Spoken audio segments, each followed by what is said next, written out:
Бокстан бірнеше күнге жалғасқан Шымкент қаласы әкімінің кубогы өз соңына жетті. Жеңіс күніне арналған ақтық ойын өте тартысты өтті.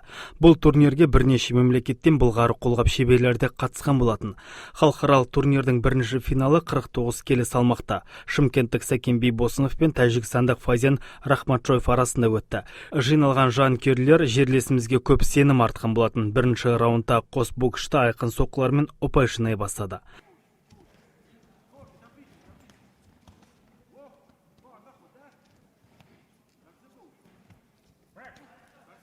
Кейінгі кезеңдері Сәкен бас бапкерлердің ақыл кеңестерін дұрыс пайдаланып, қарсыласынан басым түсті. Осылайша қиын болған жекпе-жекте ол жеңімпаз атанып сенімді ақтай білді.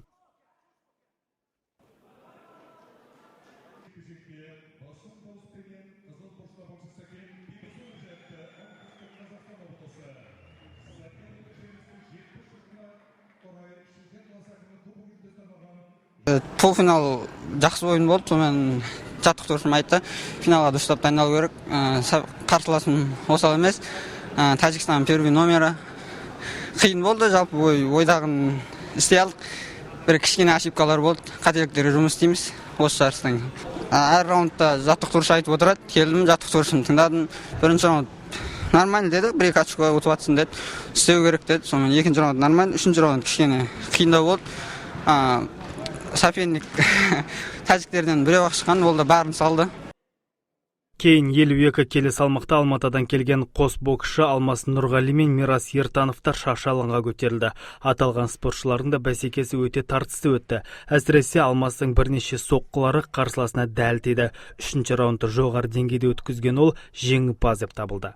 Айта кетсек, шаһарымыздың әкімінің турнирін Қазақстан жастар құрама командасы бапкерлері де тамашалады. Олар алдағы халықаралық турнирлерге боксшыларды іріктеп алуды жоспарлаған болатын. Бұл Шымкентке өтіп жатқан жарыс өте жақсы жарыс.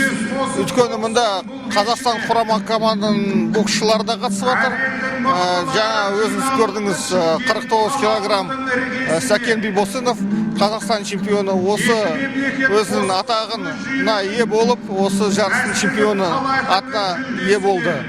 Тағы да бізде Қазақстан чемпиондар Дмитрий Зиско дейтін әлем біріншілігінің қола жүлдегері осы финалда көреміз. Және де жаңа Ертоған Зинулинов бірінші орын алды. Ол Азия Таиландта қаңтарда 2014 жылы өткен Азия чемпионатының қола жүлдегері. Және де біз жас боксшылар, нау Тараздан шыққан 64 килограммда Қазанғапов дейтін боксшы, және де 69 килограммда Матвейчук дейтін боксшыларды көреміз. Олар да өте жақсы.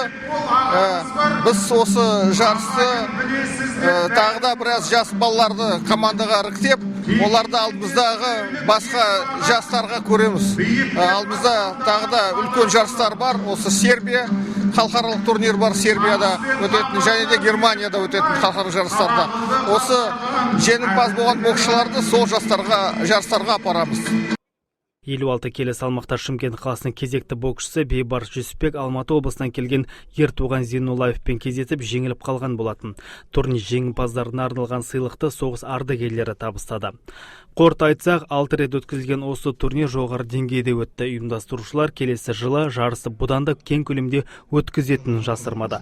Финалға өңірімізден 6 боксшы жолдама алса, соның 2-і турнирде бірінші орынға көтерілді. Бұл жергілікті бапкерлердің өз шәкірттерін әрбір турнирге жоғары сапада дайындап жатқанын көрсетеді.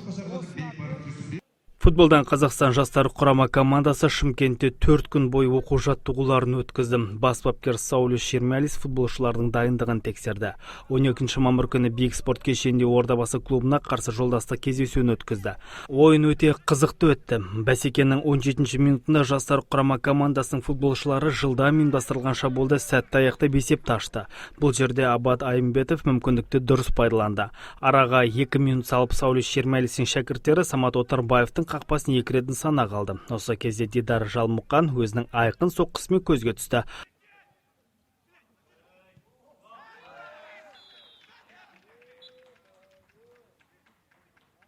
Ал 30 минутта Ордабасының шабуылынан Қазақстан жастар құрама командасының қорғаушысы көтпеген жерден өз қақпасынан гол соғып алды. Есеп 2-1.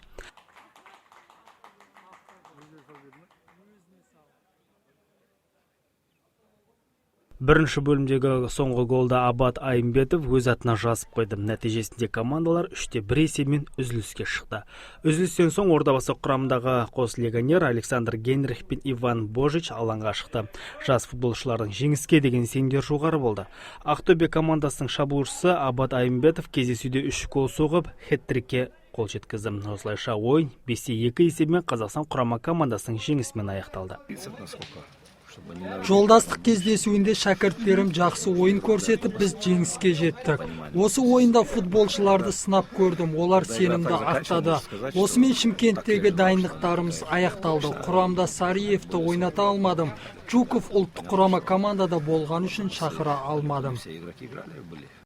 Кездесуде Еркебұлан Тұңғышбаев өзінің клубы Ордабасыға қарсы алаңға шықты. Ол кездесуде қарсыластардың қақпасынан гол соғуды жоспарлаған жасырмады, бірақ ойы іске аспады.